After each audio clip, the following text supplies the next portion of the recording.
This CESAW seminar, CESAW lecture on Gabriel Tarde. Our guest today is Matei Candea, social anthropologist from King's College, Cambridge University, sorry. And he's a social anthropologist, and he's also the editor of the edited volume, which you probably know, The Social After Gabriel Tarde.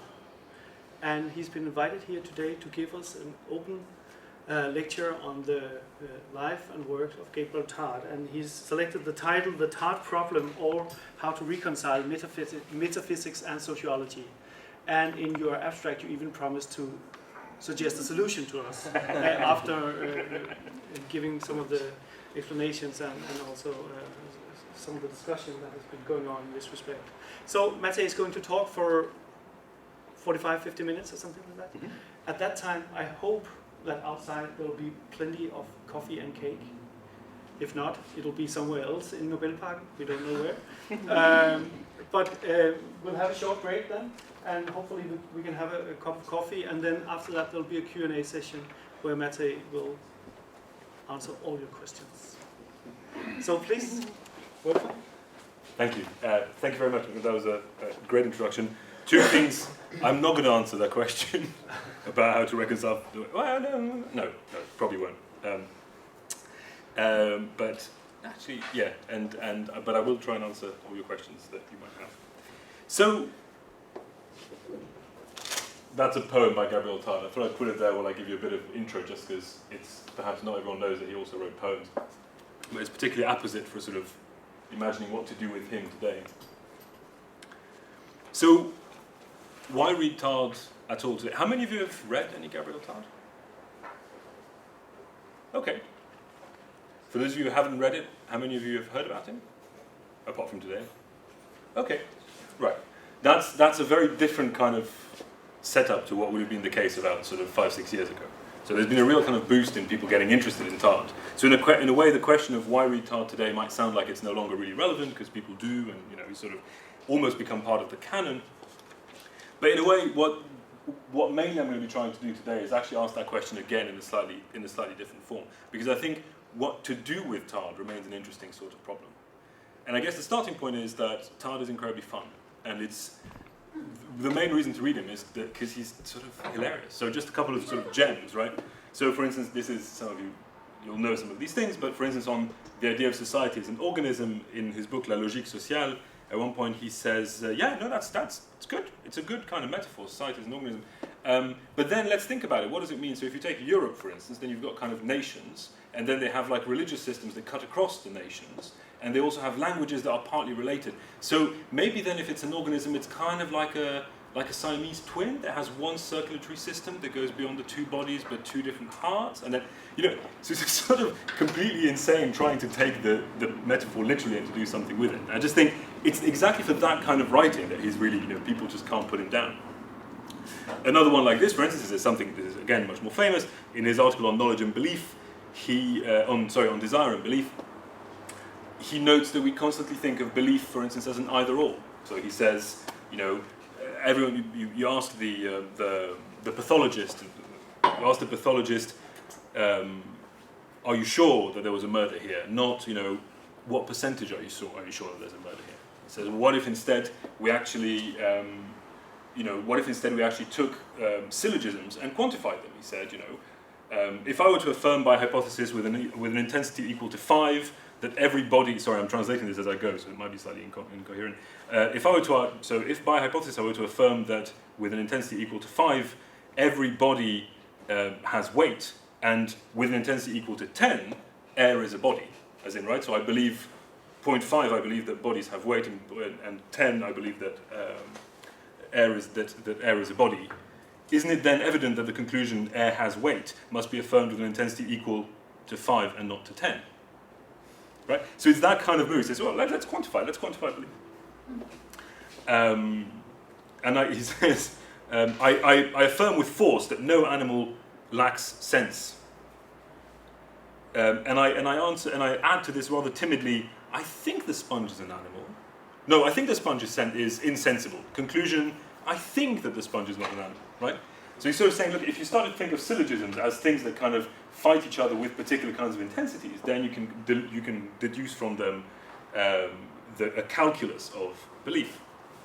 And he says, well, okay, that's nice, but how do we do it? He says, well, for instance, you can do it through statistics, because you look at the statistics of train, bus, and boat travel in France, and you'll note that there's a notable dip on Fridays.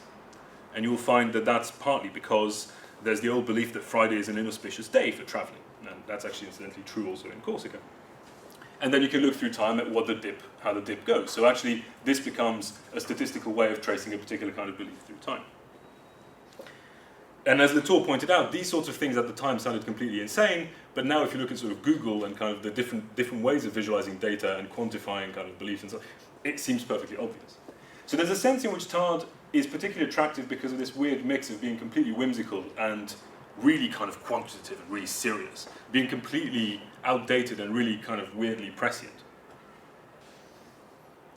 And just a final example that I can't resist giving you. In his book, Économie psychologique, Psychological Economy, he has this very detailed, not very long, but quite detailed discussion of what political economy would look like if the world were flat. Right? That's just, that's the kind of stuff he does.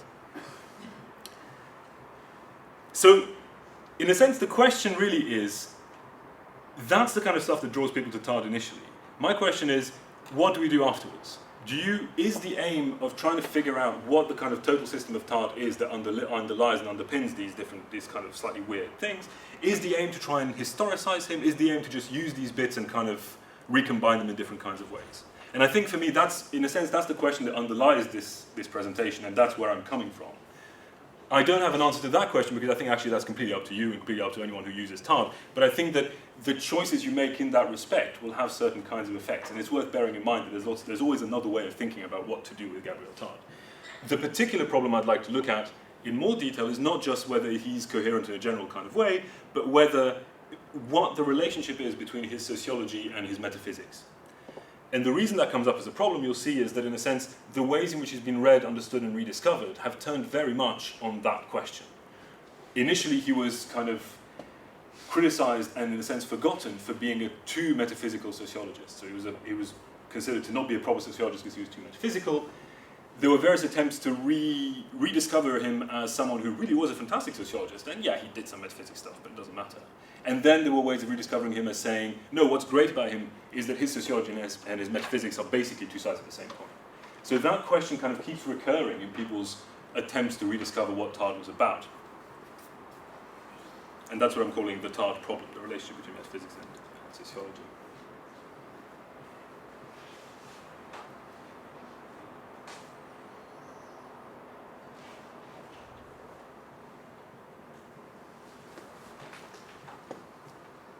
A towering figure of French intellectual life at the turn of the 19th century, Tarde is increasingly well remembered today as a leading sociologist, the man whom Emile Durkheim had to compete for the limelight and for the definition of la sociologie.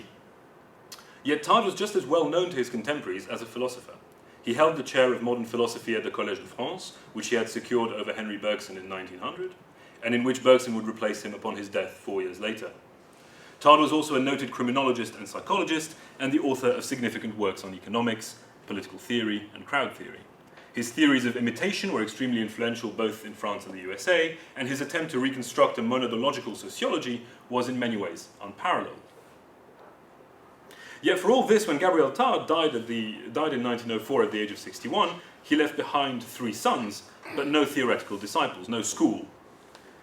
So rather than through a direct, continuous line of students or disciples, his work comes to us today mediated through repeated rediscoveries, beginning as early as the 1950s.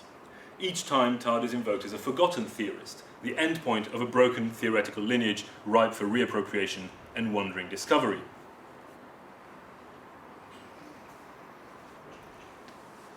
And I've got a couple of quotes I thought was rather interesting. Sociologist Everett Hughes wrote a tiny kind of piece on Tarde in the 1960s, and in this he says, "No one seems to have chosen Tarde as his sociological ancestor. I recommend him at least as an uncle who is generous with his ideas."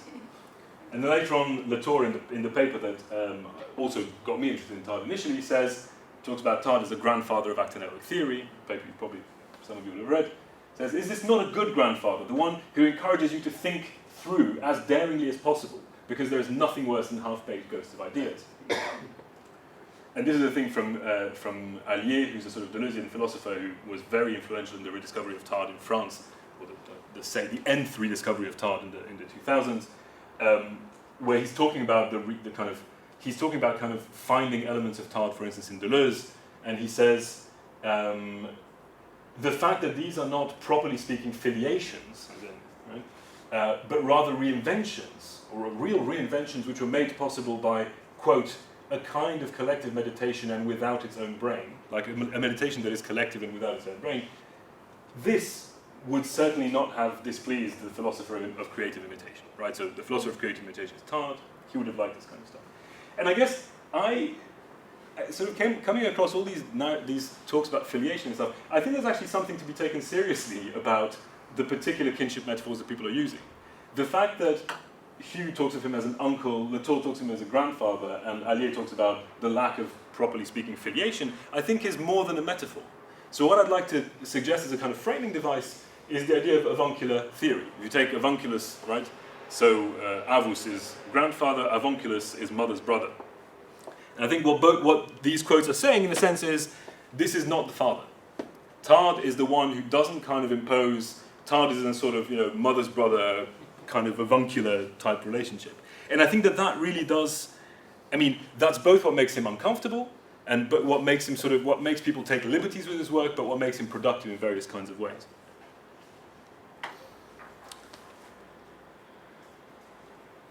And Hughes actually kind of draws this a bit further on. If you say, Durkheim was the he writes generally about kind of intellectual filiations, and he says that they always produce this ambivalent combination of sentiments towards a successful father: love, pride, jealousy, resentment, loyalty, discipleship. And Tarde, by contrast, became a kind of avuncular theorist, the one that you can always kind of play with in different sorts of ways.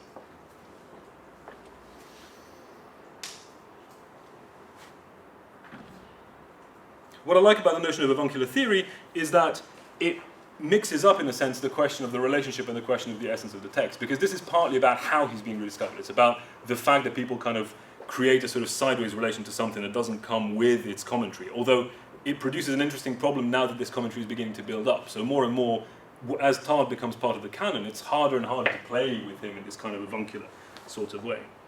But I also like the double meaning of avuncular in, at least, the sense of avuncular in English, which means kind of friendly, easy going, etc.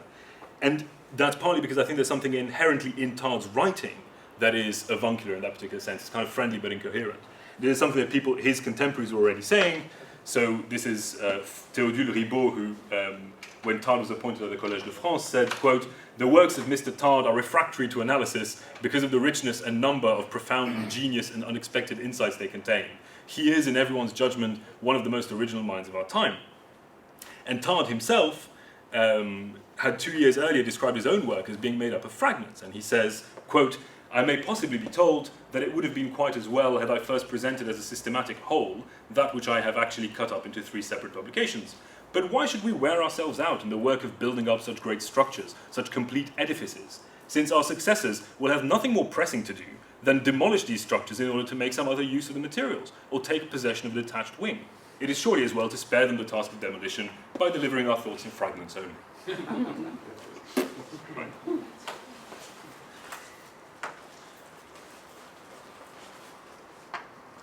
And this is why, in a sense, it's both his style of writing and thinking and his particular place outside the canon that have meant that the analytical options have remained wide open when it came to reading and interpreting Tarde. In the absence of a canon and of a careful and suspicious line of scholastic interpreters, the avuncular Tarde is always available for interpretation and for reincarnation, and in some cases the reincarnations are going to reflect the interpreter's present concerns. These concerns and the Tardes that they have spawned have been extremely varied, and I've shown this in more detail elsewhere. There's been Tarde the individual sociologist, Tarde the father of crowd psychology, the ancestor of mimetics, the philosopher of history, the precursor of actor network theory, the apostle of imperialist pacification, the open rationalist, the metaphysician, the statistician, etc., etc., etc. But rather than deplore this, I think we should take seriously the idea of avuncular theory and just play with it, pretty much. That's kind of the underpinning story here. Okay,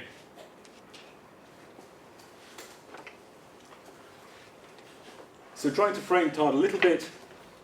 Actually, sorry, I should probably have a look at the time. What time did I start? Was it 1:15? A quarter past. Okay, cool. Tarde was born in Sarlat in south-central France in 1843. He was part of a family of local aristocrats, magistrates, jurists. He was schooled by Jesuits, and he was an avid reader and also an autodidact in the sciences and in philosophy. One of the first people who rediscovered Tarde in the 1970s was Millet, and he gives a really thorough reading of Tarde's journal, which gives a good sense of the range of his early influences. Tarde was really influenced by Men de Biran, by Cournot, by Hegel, by the Stoics, but he also oscillates between mystical readings and rejections of mysticism. So he reads Teresa d'Avila and says, this is amazing. Then he reads Thomas à Kempis's medieval manual of devotion, The Imitation of Christ, and Millet notes that actually one of Tarde's social laws, ab interioribus ad exterior, so from the outside into the inside, actually comes directly from that text. And he kind of oscillates between various kind of French thinkers and politicians who are trying to conciliate belief in a rejection of religion in La Métaphysique et la Science. And this is again a point that I've made before, and I'm going to make it in a different set of ways. Tarde always comes to us mediated. So actually, Millet has a stake in kind of representing Tarde or rediscovering Tarde as a religious thinker in various ways. So again, the question of whether Tarde was, in essence, basically a theistic thinker or not, is something that's woven into the interpretations of him. If you read the recent kind of Deleuzian rereadings of Tarde, the idea that there's any kind of religious element in it is quite frequently criticized and undermined. And Tarde himself was sort of quite ambivalent about this at various points. So Tarde follows the family path. He studies law. He takes up his first legal post in Sarlat in 1867. And he serves there as a magistrate for the next 27 years, reading voraciously and in his spare time. And he writes poetry, as on the first screen I showed you. And at the age of 31, he writes a philosophical dissertation called Les Possibles, the Possibles. This wasn't ever published, but then will become his metaphysical article, Monadology and Sociology, or at least Monadology and Sociology is drawn from that philosophical dissertation. And it's interesting that in a comment on this later on, when a sociological critic, and I'll come back to that later on, but a sociological critic of his who accused him of being a metaphysician gets a piece from that and quotes it, and he says, oh, this is just a work of youth, and this isn't something, it's kind of something I did then. He starts his kind of more properly scholarly publishing in 1874, and he starts to write basically a long stream of scholarly articles situated at the intersection of philosophy, psychology, and sociology, principally in the Revue Philosophique, run by philosopher and psychologist Théodule Ribot. His first fame is in criminology, and he enters into these debates with the Italian criminological school, Lombroso being the most famous of them at the time, which was turning towards racial and geographic determinism. And Tarde stresses the social factors behind crime, the importance of imitation. I haven't got time to go into this in detail, but even though he was a very strong critic of Lombroso's biological determinism, his exact relationship to biological determinism is rather complicated, in fact, and it was partly about intertwining the biological and the social in a slightly different way. So I think it's important not to retrospectively read him as being a kind of like a contemporary social constructivist or something. But it's really in the 1890s that he erupts on the French intellectual scene as a philosopher and a sociologist. And you can see that in a sense it's from then that his major sort of books start to come out. He becomes the co-director of the Revue d'Anthropologie Criminelle in 1893. In 94, he's named the director of judiciary statistics at the Ministry of Justice in Paris. And now, having moved to Paris in 1990, he meets there Lévi-Brühl and Worms, Bergson, Durkheim, and he becomes a fairly well-known public figure, a kind of salon-type intellectual. He starts to receive honors. In 95, he receives a knighthood of the Légion d'honneur, the Order of Venezuela, and the Order of Vladimir of Russia. In 96, he becomes an occasional lecturer at the Public School of Political Sciences, which is now Sciences Po, and at the newly created Free College of the Social Sciences. And finally, in 1900, he's elected to the Academy of Moral and Political Sciences, to a chair in modern philosophy. He's to that, but also to a chair in modern philosophy at the Collège de France, which he tried and failed to have renamed as a chair in sociology, so it stayed modern philosophy. And he's chosen for that chair, as I said before, over Bergson, who will then replace him.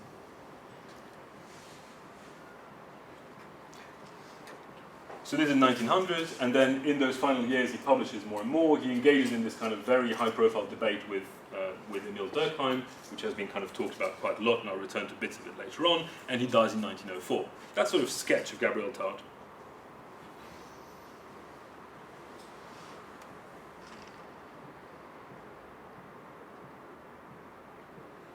In a sense, even at this point, Tarde becomes famous partly as a philosopher, but also partly because he's the opposite of Durkheim. So it's a sort of Tarde is always known to us through others, partly because he's reconstructed post hoc, which I'll talk about in a minute, but partly also because he is read as being relevant because he criticizes someone else. So the kind of Tarde that we have from that period is a Tarde who is not Durkheim. And the ways in which he's not Durkheim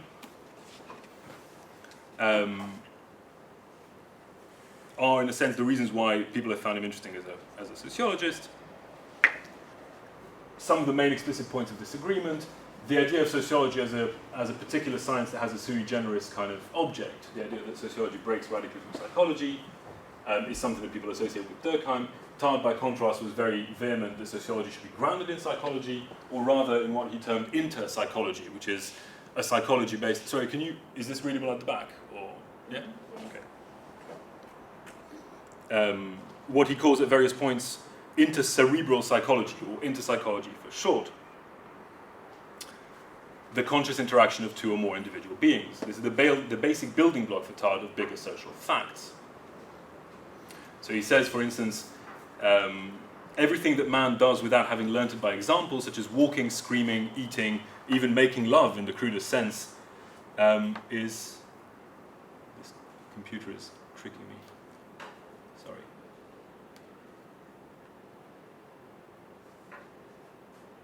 Right.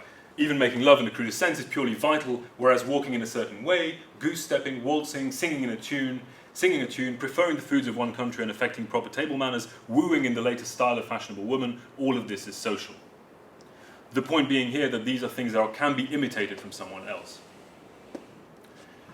There was a lot of debate about the notion of imitation. Durkheim criticized Tarde quite directly on this particular topic in Suicide.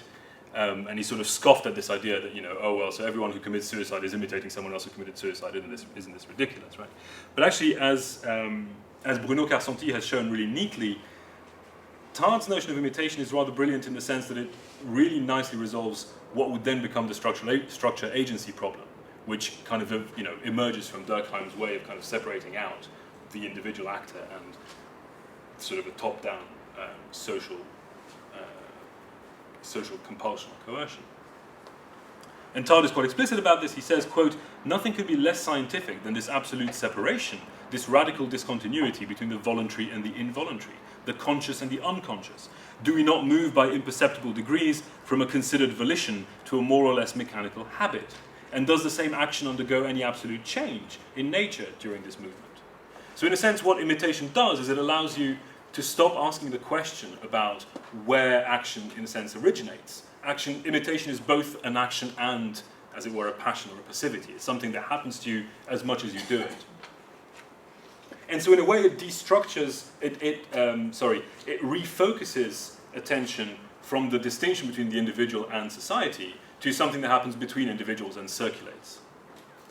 The individual is an interesting kind of frame for understanding what imitation is going, where imitations are going and what they're doing, but actually the real subject of sociology for Tarde is not so much individuals as kind of what he calls imitative rays, so things that sort of spread through populations in different kinds of ways. So for instance, when I was talking before about the example of the dip of train riding on Fridays, that would be an example of an imitative ray. It's something that kind of has been kind of contaminating people through time, and you can see how it moves through time. You can kind of trace it.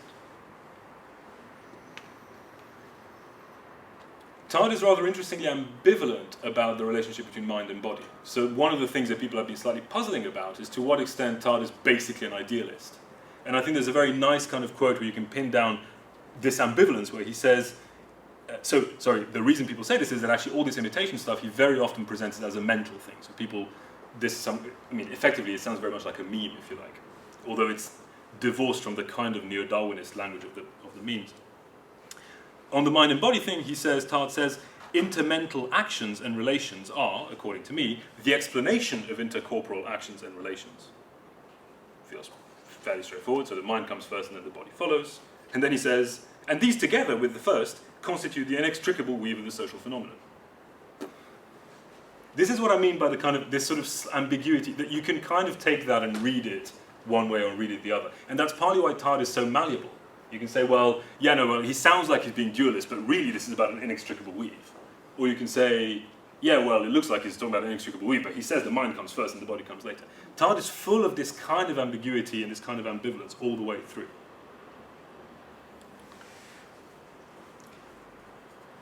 So Tarde develops in a sense, if you like, a micro-diffusionist framework of imitations, where imitations expand like ripples in a pool until they meet an opposite imitation. And that then leads to opposition, which leads to either victory of one over the other, or an adaptation of the two, which produces a new invention. And he has this really, I mean, there's a sense in which this is both a kind of giant sort of metaphysical statement, and also something that he's very, very specific and literal about. So he says, look, instead of trying to understand this kind of a broad society that makes things operate, what if we really try to follow things specifically? And there's a long passage here in French, which I'll sort of summarize, when he talks about, he compares the way historians and sociologists deal with diversity and similarity and the ways in which scientists do. So he says, scientists, natural scientists, are very, very careful in kind of showing how similarity is produced, and they tend to be much more wary of trying to explain giant discontinuities. And he says actually historians and sociologists are doing exactly the opposite. He says they throw a veil over the monotonous and regular aspect of social facts, insofar as they are the same and they repeat each other. And they only present their accidental and interesting kind of diverse aspects. He says, so for instance, if you think of the Gallo-Romans, no historian, however philosopher he might be, and again I'm freely translating here, would ever think of taking the point immediately after the Caesar's conquest and then take us step by step through Gaul to show us every Latin word, every Roman rite, every commandment, every military maneuver which the Roman legions used, every job, every use, every service, every law, every idea, and indeed every kind of need which was imported from Rome, and show us how they kind of imitatively move through the Pyrenees, from the Pyrenees through the Rhine, and successively, after a more or less powerful fight against the ancient ideas, and he just goes on and on. Right? So he says, look, no one is doing this work of actually showing us how these continuities are traced. And then he says, and then when Christianity arrives, the same historian is certainly not going to go back again and start this really boring peregrination through every Christian rite and how it goes over and so he says, so all the historians do is to give you these kind of breaks and say, oh, the Romans came in and then Christianity came in, etc. And then they try and produce these meta-theories to explain how historical change happens. Well, that's never going to happen, right? I mean, unless you trace the specifics, you're never going to get to these meta-theories.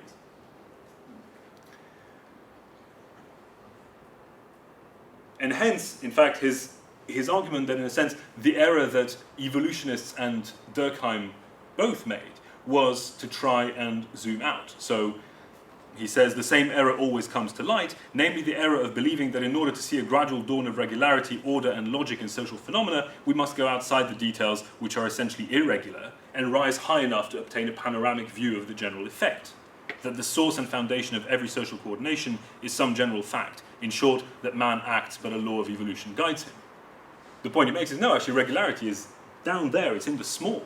It's in those particular imitations.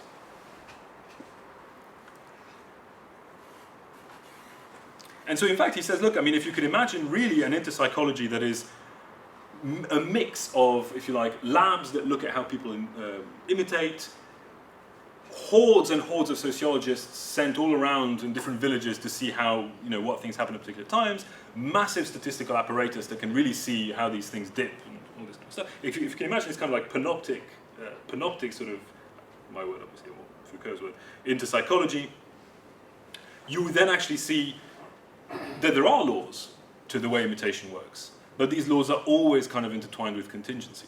And there you would get close to something that looks like a proper scientific sociology, rather than try to zoom up and get laws really quickly without having this amount of detail. So again, as I said on the question of the idealist and the mind and the body, when Tarde is talking about method and about being scientific, there's always this kind of slight, I mean, I don't know about you, but I always get this kind of slight double take. Sort of on the one hand, this looks kind of really engaging and convincing, and at other times it looks like there's a rhetoric of scientificity being applied to something that is actually kind of impossible. So if you really imagine, I mean, isn't he basically saying it's the map and the territory? You know, we just kind of redescribe every single invention that's ever happened and every single kind of imitation, and then you've got a really great science. Well, yeah. Right? So this is, I mean, it's in these moments that you think is kind of really challenges certain assumptions about how sociology should operate, but beyond that initial challenge, is it something that can be used and redeployed, and what do we do with it? Is this something that people, is the proper thing to do with Tarde to use him? And if so, in what way?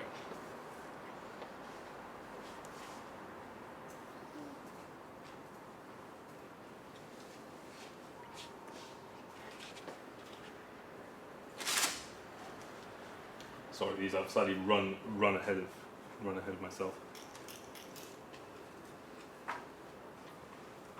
The other bit of Tarde that's particularly interesting and sort of slightly more difficult to get our head around as well is that in his critiques of Durkheim, he's very kind of very engaging, because a lot of what he says sounds very much like what people are saying now. When he's criticizing Durkheim, not on the relationship between psychology and sociology, but on the relationship between biology and sociology, things get slightly more difficult. Because there his position is very, very hard to place. It's never quite clear whether, in a sense, he's a kind of forerunner of some sort of sociobiological naturalization, or the forerunner of a kind of, like something like biosociality, to take the biosociality.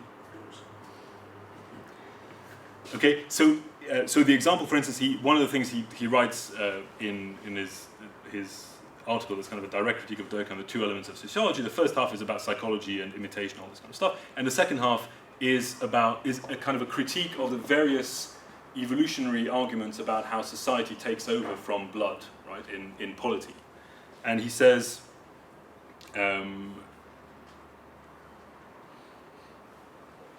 basically the argument he makes is that actually the kinds of connections that he calls connections of blood, connections of cohabitation, connections of peregrination, connections of language, all of these things were there from the start and then get interwoven with each other. And so occasionally, again, this sounds kind of really exciting, and then occasionally it sounds incredibly kind of banal, sort of 19th century, primordialism. So when at one point he gives the example, he says, well, and that's basically why Austro-Hungarian, sort of the Austro-Hungarian Empire is really kind of going to fall apart because it's not racially united, right? Just go, oh, right, he was really modern there for a second, and then what happened? Well, yeah. So there's this constant kind of moving backwards and forwards between positions that feel, feel like future positions and positions that feel like past positions.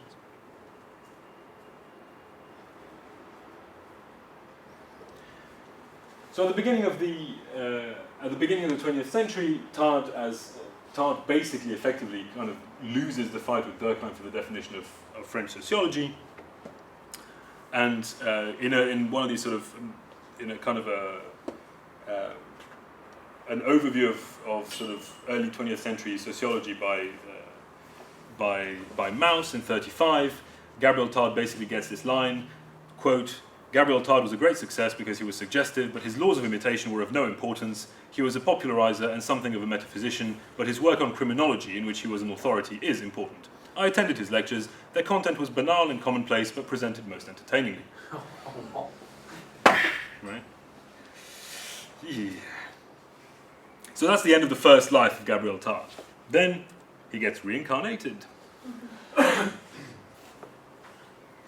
So the first reincarnation of Gabriel Tarde is in the 1960s, when a range of criminologists and sociologists, both in France, well, most in France, Boudon and Pinatel, but also in the US, Terry Clark, bring him back as, in a sense, a kind of individualist alternative to Durkheim.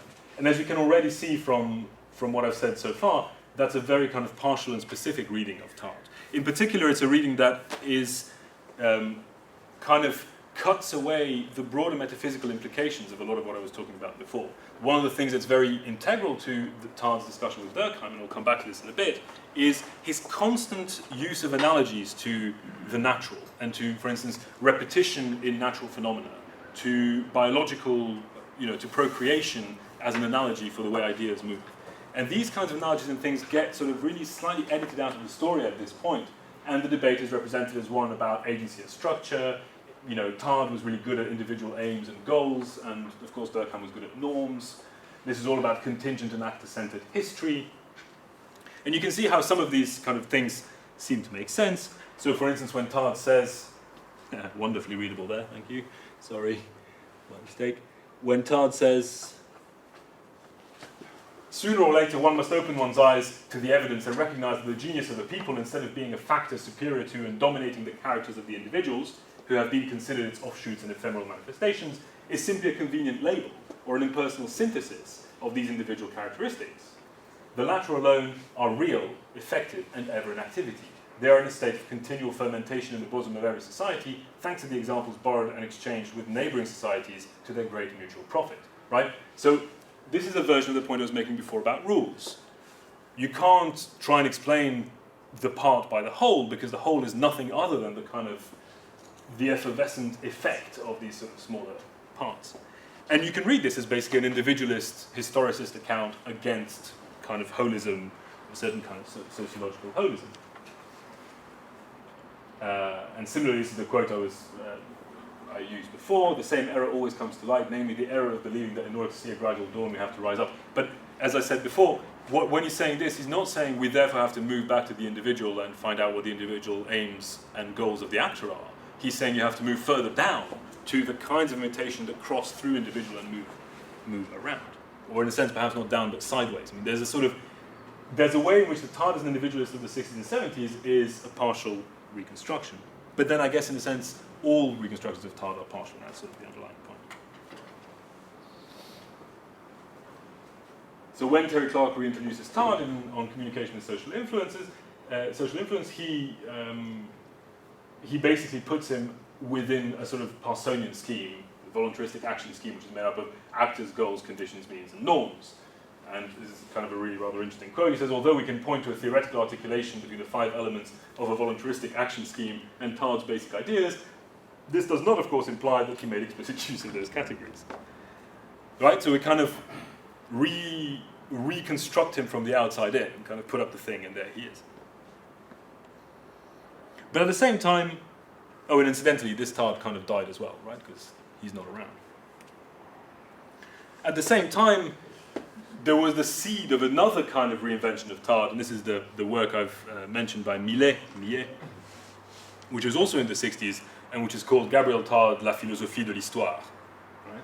In which Tarde is taken seriously as a philosopher at the same time as a sociologist. And this is the work that I was saying, starts with these kind of readings from his journal and what his sources were, and there's an extensive discussion of his relationship to Cournot and to Leibniz and all this kind of.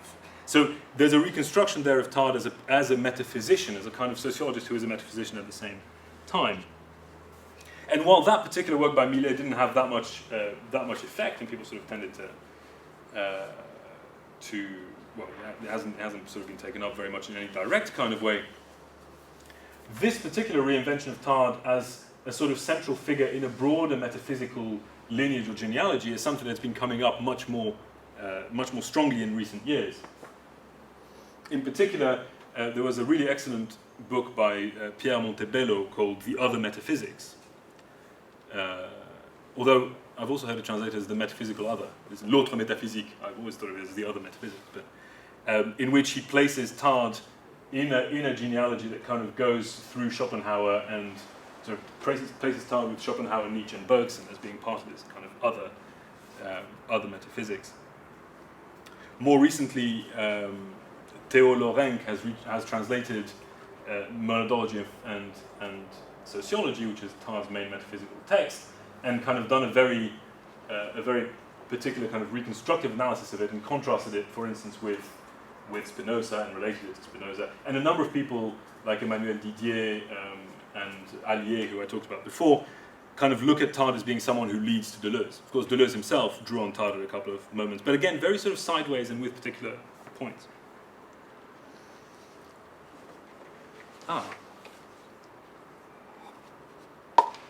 Now, the key text, which I've been mentioning at various points, the key text in this rediscovery of Tarde as a metaphysician is Tarde's essay, Monadology and Sociology. I'll say a few words about that now. Of those of you who have read Tarde, how many of you have read Monadology and Sociology? Ah, really? So what, sorry guys, what did you read of Tarde, those who have? Social laws of imitation. Okay, laws of imitation. Anything else? That's very interesting. So, okay. So the rediscovery of Tarde as a metaphysician was very much about kind of recentering him on this, recentering on monadology and sociology. Where is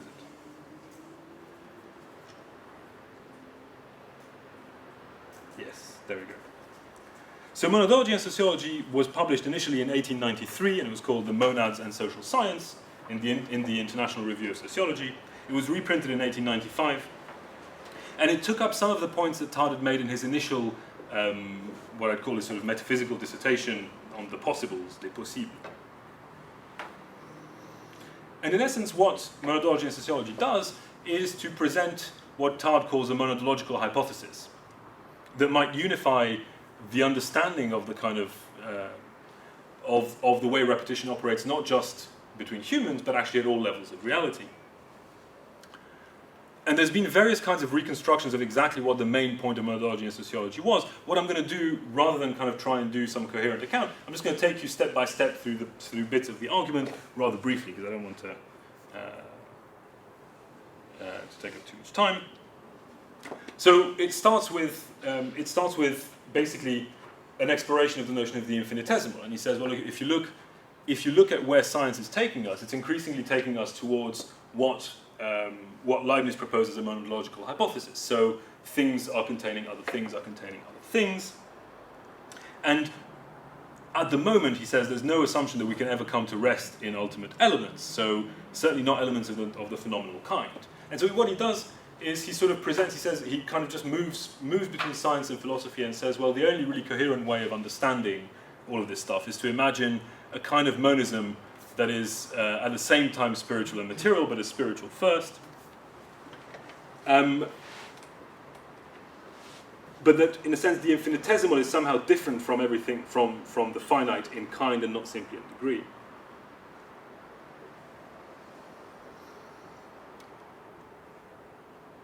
He says, what is the infinitesimal? Without the monadological hypothesis, it's a mere mess of contradictions and absurdity, and yet this absurdity would allow us to understand the world. So something must be going on there. There must be something in the infinitesimal that does in fact allow us to make sense of the world.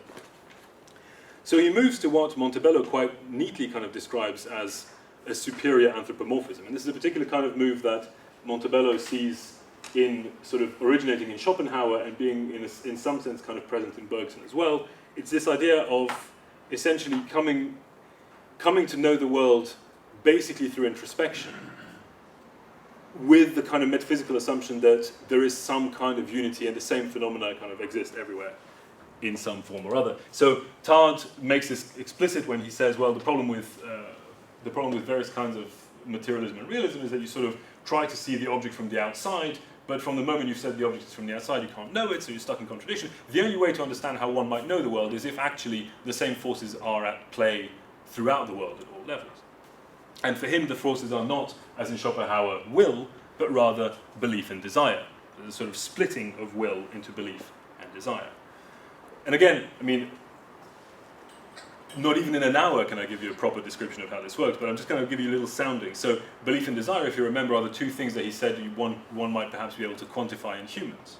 So what this is, in a sense, it's kind of a grounding move, or it can be seen as a grounding move for his more kind of human-level sociological statements.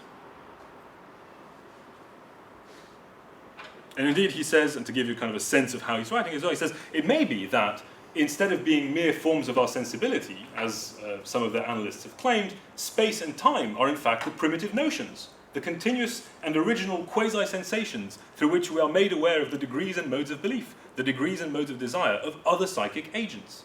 A translation effected by our own capacity to desire and to believe, which lies at the source of all judgment and therefore of all notions. On this hypothesis, the movements of bodies would be nothing more than a kind of judgment or plan elaborated by monads.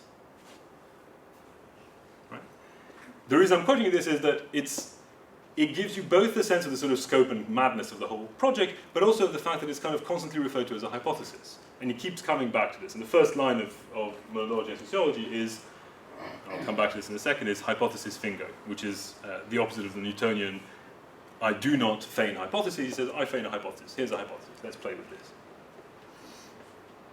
So having talked about desire and belief as these kind of inherent forces to all the monads that we recognize, of course, in a very elaborated form in ourselves, but that in some ways must be present in the living in general and perhaps also in the non-living, he sort of says, well, what if actually desire and belief, there was some kind of really elemental sense in which everything desires and believes? And there's a whole sort of very specific discussion of whether this is an anthropomorphism or not. He's not projecting it out, he says, but he's just recognizing in ourselves something that is in fact everywhere else. He then moves on to discuss the idea that the main problem with Leibniz's monads is that they have no windows, right? Famously, so monads are kind of self-contained. So we must try and figure out what it is that allows monads to in fact be articulated. And he then brings in the idea of some kind of relation that allows the monads to articulate. And he'll come back later on to the notion that this is possession.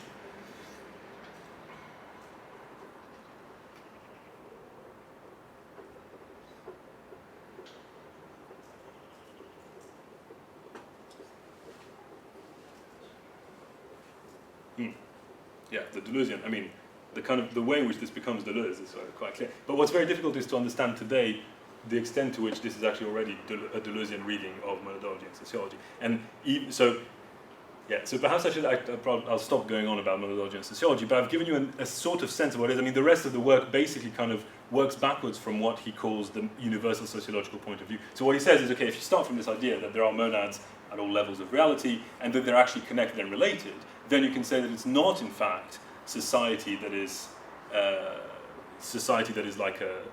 particular kind of thing, but in fact everything is a society, right? That's the famous kind of Tardian takeaway quote, is everything is a society, every phenomenon is a social fact. And he says, okay, if we take this, what he calls this universal sociological point of view, so there's societies of stars, there's societies of cells, there's whatever, then you can draw all sorts of interesting conclusions from it. So first of all, there's a critique of emergence, because he says, look, you look at, and it's another very famous passage of the book that Latour has made very much of, he says, if you look within human society, which is a society that we are actually the elements of, so therefore we can see it from the inside, you look there and you see that actually the leader of the society, the ruler, is not some kind of emergent phenomenon. The ruler is just one of the elements. It's just that in a particular kind of contingent way, the ruler has got to this position of being the ruler. So in the one society of which we are the element and therefore that we see really intimately, we can tell for sure that there's no such thing as emergence. So why do we assume there's emergence at any other level? Why do we assume that somehow this sense that we have a consciousness, for instance, that there's a one us, is somehow an emergence from the internal elements that we're made up of? Why would we make this assumption? And so he says, well, what if actually it's exactly the same as in society? There's just some particular ruling element, I don't know, some cell in the brain or something, that's taken over, and it's one. Right? So he takes the universal sociological point of view and he then applies it to all sorts of other things. He says, okay, so no emergence is one particular point. The second one is the radical differentiation of the elements. He says, again, what we can see from our experience of society is that, in fact, people are very different. And if you go very far away and you look, you see lots of kind of similarities between them. But actually, when you're there, you can see how different everything is. So why do we assume that in fact all the other elements are heterogeneous? Why do we think that carbon, for instance, or every single atom of carbon looks the same? Well, maybe they're all different. Right? So, I mean, you can see that the move is a move that's being described as a sociomorphism rather than anthropomorphism. He sort of, Theo Lorenc makes this point very nicely. He takes as a kind of starting point the relationship between the individual and society, this idea that we're the element of society and therefore we see it and we know how it works. And then he kind of expands it outwards to explain other levels of reality and to try and build a kind of broader sort of metaphysics. And the final section, which is again very famous, is on what he calls avidity, so the need, the want to possess. And he has this kind of very powerful critique of the notion of being, and he says, what if instead of starting from the notion of being, we started from the notion of having? And we think of these monads that try to have and to expand themselves and to possess other monads. We can then start to think about a kind of, this is my word rather than his, typology of having. You can have a unilateral having when one monad contains another, or has another monad. You can have mutual possession, when two entities kind of capture each other or know each other. And then he ends on basically explaining death. He says, what if death is the thing where kind of monads finally get released from all of these havings and stuff, and they kind of get to float back in a wonderful sort of ether before they re-engage again into it. And his final line is, will you forgive me, dear reader, this metaphysical excess? Okay? So that, monadology and sociology, you can see why that's super exciting to Deleuze, to Deleuzians, why it's super exciting in various ways to Latour, and you can kind of then say, you know, the rediscovery or the reinvention of Tarde in the last decade and a half, once again kind of contrasts him to Durkheim, but now contrasts him precisely because he's metaphysical in all these ways. So suddenly you have this kind of reconstruction of Tarde as a philosopher who's also a sociologist, as a sociologist who's also a philosopher, so one for whom basically nature-society distinctions don't quite make sense in the way that they do for Durkheim, one in which, again, as I was saying, human individuals are not in fact the primary actors, as opposed to Durkheimian action, and of course, in which everything is a society. This is the quote I was saying, everything is a society and every phenomenon a social fact, and it is quite remarkable that science tends to generalize the notion of society. It tells us of societies of animals, societies of cells, why not of atomic societies, not to mention societies of stars, of solar systems. All the sciences seem fated to become branches of sociology. That could have been written by Bruno Latour, right?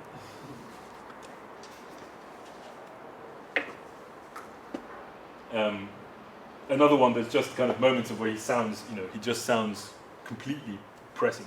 This is basically, Tarde is the grandfather of economic theory. He says, this is why any social production having some marked characteristic, be it an industrial good, a verse, a formula, a political idea which has appeared somewhere in the corner of a brain, dreams like Alexander of conquering the world, tries to multiply itself by thousands and millions of copies in every place where there exist human beings, and will never stop except if it is kept in check by some rival production as ambitious as itself.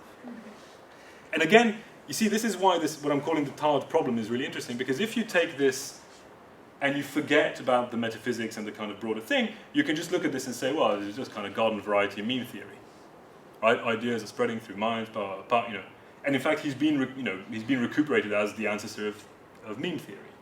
If you connect this up to monadology and sociology, it looks completely different, because actually monadology and sociology reframes evolution itself in a way that's much more Bergsonian than kind of, certainly not social evolution, and it's certainly not neo-Darwinism either. I haven't got time to go into that now. But I guess the point is that there's a lot riding on how he gets rediscovered and reimagined. And just as Terry Clark in the 60s said, well, of course, he doesn't use the words actor and system, but we can kind of reframe him, the rediscovery of Tarde as a metaphysician has required the same kinds of moves. So, for instance, Didier Delbez says, we would misunderstand Tarde's panpsychism if we interpreted it as the resurgence of a kind of spiritual or religious substantialism. The word soul has for him an exclusive technical sense. According to the interpretation I would like to give here, it defines the point of intersection between two possessive powers, belief and desire. Although Tarde does not attempt to make these elements coherent in the theory of possession, right? And then he goes on and does it. Or as Lorraine more recently wrote, the primary goal, this is of his account of monadology and sociology, the primary goal is to try to establish a niche for Tarde's theory in our current philosophical ecology, and briefly to indicate some potential applications. To this end, however, a certain degree of exegesis and constructive systematization will be required, which I hope will not detract too much from the charm of the text itself. So again, the point is that in order to do this kind of work, you have to reconstruct and systematize. And I guess I would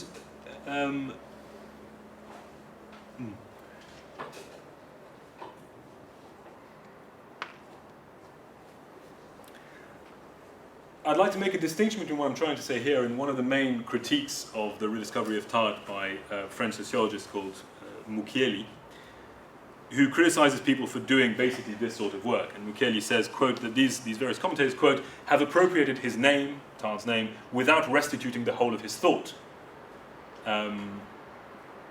And indeed, he also then argues that the characteristics of Tarde's philosophical system explain in part the issue of his struggle for prestige with Durkheim and the fact that he has been forgotten by the social sciences.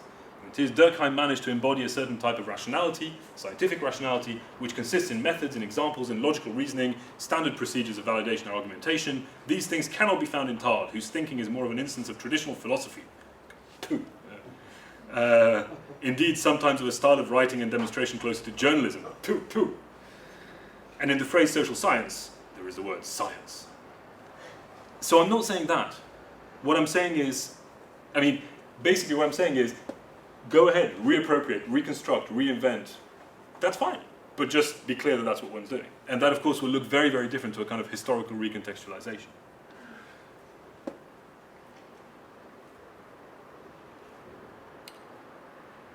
It particularly, when one does that, one then deals with, or one has to deal with certain moments of kind of uncomfortable self-contradiction or unclarity. And I'll just give you one instance of what I'm talking about, the Tarde Problem. And these things tend to kind of crystallize around the relationship between when he's talking about people in a kind of commonplace way and when he's talking about broader metaphysical kinds of issues. So I think this is a very nice example of this. So Tarde writes, I gladly agree with Renouvier that the usual opposition between the subject and the object, the self and the not-self, is a dangerous speculative trap. By pitting a single being against all the others, as if it could counterbalance them all, it has contributed to the mirage of subjective idealism. But while the subject and the object are not opposed, objectifying and subjectifying constitute a real and fundamental opposition. These two operations, of which the former exteriorizes while the latter interiorizes, are as contrary in this respect as nutrition and generation. And for those of you who were at my talk yesterday, you'll see that, someone asked me afterwards, do I use Tarde? I don't really use him, but that kind of stuff is what made me think of this sort of subjectification, objectification. And I keep forgetting it, and I kind of go back to this and go, it's super generative, it's really exciting. The idea of moving from subject and object to a practice of subjectification and objectification sounds like it basically, prefigures Deleuze in various ways, it prefigures Stengers, it does kind of really exciting stuff. The idea of taking this and then saying, yeah, it's basically like, it's like nutrition and generation, it's like eating. It's fantastically kind of prescient and exciting. And then there's a footnote after opposed, footnote 1, in which he says, 1, we can say that they are vaguely opposed at the beginning of mental life in children and savages, who project themselves into every external object in a generalized and constant personification, which lies at the root of animism and fetishism. But the progress of thinking renders the object increasingly dissimilar to the subject. The reason I'm putting this in is not, the point I'm making is not, oh, he was a 19th century evolutionist. It's not the fact that he uses the term savage or whatever. It's the fact that, philosophically speaking, it's very hard to square how you would make that claim compared to the claim you've made before. So, isn't this an objectification, right? It's more about performative contradiction than about kind of taking for granted certain bits. So I really do think there's important ways in which Tarde is not self-consistent. And again, that's absolutely fine. But I think that's one of the reasons why a number of people have started reading him and then kind of gone, yeah, no, I can't really do anything with this. Right? And I think it's a part of the point of saying this is not to say, forget about Tarde, don't use him, or only treat him historically. The point is to say, use him creatively, take bits, do this, do that, but don't assume that the whole thing is going to make the sense that you want to make of it. And that's, that's okay. So, in closing, I think that actually an interesting question is not so much how we see the connection between metaphysics and sociology in Tarde, but how he saw it. And that's one thing that's rather interesting. So Tarde himself actually commented on this problem a couple of times. And it's particularly striking that, in fact, Tarde's critique of Durkheim is precisely for being ontological and metaphysical. So it sounds like, for instance, Tarde says, there can be no doubt about it, this learned writer, Durkheim, has undertaken to replace the psychology he opposes in sociology with a veritable scholastic ontology. Right, this idea of the sui generis society that exists. Forget that. And he says instead, the study of the social should be the result of a collaboration between not only historians, philosophers, lawyers, moralists, and men of letters, but also naturalists, anthropologists, and doctors. All of the sciences have been brought together by sociology, which is not to say that it doesn't have its own particular field of inquiry. Merely that this field should not be in the realms of fantasy amongst the miasma of ontology. So he's criticizing Durkheim for being ontological, which, given everything I've been saying, sounds pretty rich, right? But I don't think this is actually about double standards, in fact. I think there's something rather more interesting going on there. So Tarde himself was critiqued for being a metaphysician by Espinasse, and he responded very interestingly to Espinasse on this, So Espinasse was drawing on monadology and sociology, or sections of it, to accuse Tarde of being basically not a proper sociologist, but a pseudo-theological, kind of theological thinker. And he then said, yeah, this is, of course, clearly this is the Catholic response to sociology and its kind of, and the whole politics of sociology. And Tarde responds saying, first of all, if anything, the monadology stuff is not Leibnizian, it's kind of pantheistic. So thanks very much about Catholic, but that doesn't quite fit. Secondly, you can be a Catholic and a social realist, and lots of people have been it. But more profoundly, he says, in any case of the monadology, he says, in any case, it is a wholly scientific line of thinking that once led me to this idea, which is in no way Leibnizian, but rather pantheistic, of open monads which infinitely and intimately interpenetrate each other co-eternally. Lovely phrase, co-eternally. Monads which are in any case purely hypothetical, and which I never presented as anything other than this. I've always been careful, explicitly and on a number of occasions, to draw an absolute barrier between this hypothesis and my social theories grounded in the facts of observation. A barrier which my learned opponent is intent on crossing despite my every recommendation. Right? So he says, no, look, these two things are separate. And indeed, in monadology and sociology, which starts with hypotheses finger, he also says, since after all the heart of things is strictly speaking inaccessible to us and we need hypotheses to penetrate it, let us embrace the state of affairs and exploit it to the utmost. Allow me to say naively, hypotheses finger. And this might sound slightly disingenuous given that he's using analogy all the way through. So those of you who have read the laws of imitation, the beginning of the laws of imitation is doing basically that. He's saying, well, imitation, repetition is the case in physics, it's the case in biology, it's the case in sociology. Let's see what we can draw from this, etc., etc., etc. So it's not as if the only time when he moves outside of human sociology is in monadology and sociology. But I think the point is precisely sort of turns on this kind of partial separation between hypothesis and affirmation.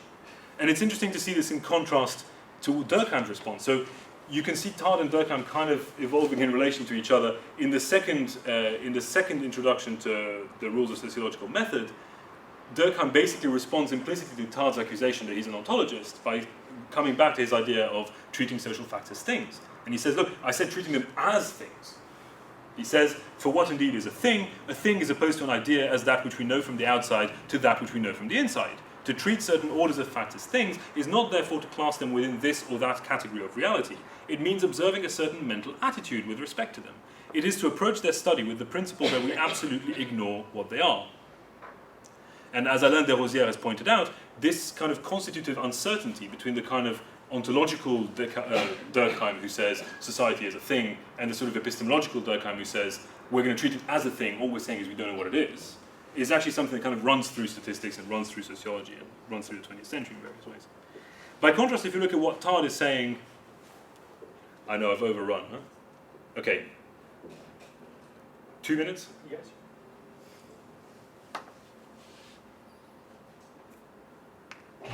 It's too beautiful, this quote. I don't want to, okay, I'm really sorry, I'm going to read you this quote, because it's, okay. So have in mind Durkheim saying, treating facts as things from the outside, etc., etc. Tarde says, when I enter into verbal communication with one of my fellow men, this relation is the relation of one social element with other social elements, considered individually. By contrast, when I observe, listen to, or study my natural environment, rocks, water, plants even, each object of my thought is a hermetically sealed world of elements which may indeed know or possess each other intimately, like members of a social group, but which I can only embrace globally and from the outside. All the chemist can do is to conjecture the atom, with the certainty of never being able to act individually on it. In the living but apparently inanimate world, can our monad grasp a less confused ghost? It seems so. Already the element here senses the element. The young girl who tends a flower loves it with a tenderness that no diamond could inspire. But it is only when we arrive at the social world that we witness the monads grasping each other nakedly, in the flesh, grasping the intimacy of their transitory characters, which are now deployed before each other, within each other, through each other.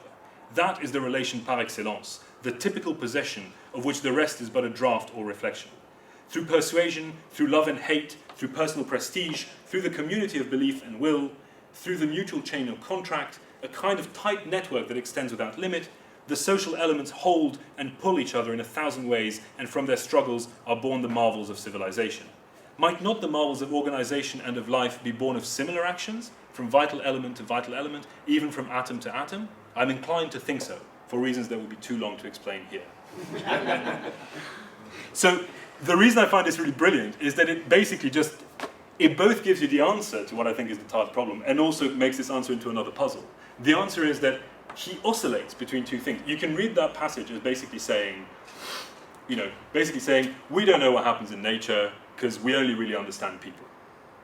Which is kind of an epistemological claim, although an epistemological claim that's almost exactly the opposite of Durkheim's in some respects, right? So that's, in a sense, if you like, Tarde as kind of almost like an interpretive sociologist who says, at least when we talk about people, we can see that we can understand all these other things. All this other stuff, flowers, rocks, and whatever, it's very far from us. And therefore, but then he sort of says, well, I bet it's kind of the same over there.